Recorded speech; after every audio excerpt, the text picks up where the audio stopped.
Hey, it's Alan Burnett from YourWeddingHub.com. I am in the office in the corporate nerve center for DestinationWeddingTravel.ca. You want to check them out on the website. Although, if you have been following us, because we're doing a series on destination wedding planning, Marcia made a really good point yesterday, and that was just saying that it's easy to build a great website, but you want to know that you're dealing with experts on the other end of that site. And I cannot say how much I agree with that. I always say that a wedding photographer, any idiot, can find 2 or 3 great photos that they've taken and turn it into a great website, but you need to get testimonials, ask for people, you know, past clients. So we're getting some great information here. Now, Jenik, I want to ask you, why is destination wedding, is it growing, or is it kind of leveled off in terms of? I would say it's growing and growing. From even starting from where I did, we've just grown and grown even like month by month. Like, you just see the improvement and how many more people come into it. It's one of those things, because you come into it and a lot of people don't want to have a wedding here in Vancouver because they just can't maybe afford it, or they have too many people coming into the wedding, coming from here, then they have to support them all, and while they're here in Vancouver this way, they're heading down. And so let me ask you, Jenica, did you just kind of imply that a destination wedding can be cheaper than doing a wedding at home? It can be, absolutely, yes. There's all different ways of going about it. It can be, you can make it extravagant, but for the most part it is a lot more financially cheaper, because you as the bride and groom, you will be paying for the most part, will be paying for yourself. So, okay, now you just touched on another important topic, because I was going to ask, who pays for this thing? You know, like what are the bride and groom responsible to pay for?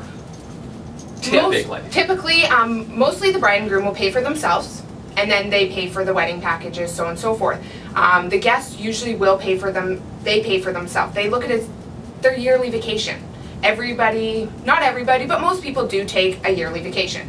So if it is planned, you know, ahead of time, that they look forward to it, and they use that as their vacation, and they get to do the wedding as well. Cool. But we do have the odd bride and groom who do pay for the whole group. Really? But those tend to be a bit smaller groups, but they do pay for the whole group. And is there kind of an average in size for a destination wedding?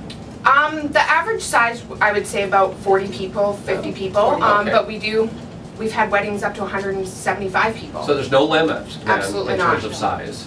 But typical destination wedding could be, and there obviously could be much smaller than 40 even. We've had groups from 6.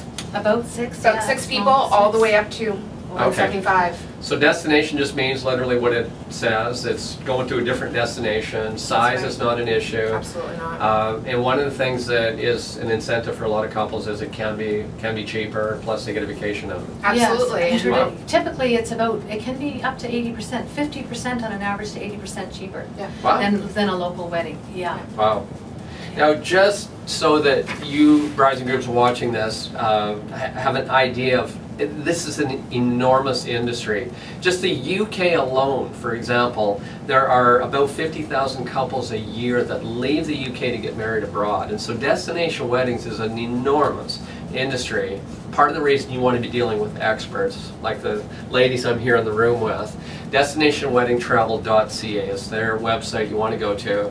But they've got tons of testimonies of people that they've served that can tell you that they help them put together a dream wedding day, and that's what you want, and that's what your Wedding Hub's all about. So thank you for joining us. Thank you, ladies. We're not finished. Come on back tomorrow. There are more things that we want to help you with in terms of planning your travel and what happens when you get on the ground once you get there. So thank you for checking us out on YourWeddingHub.com. Come on back tomorrow. We've got much more important stuff coming up.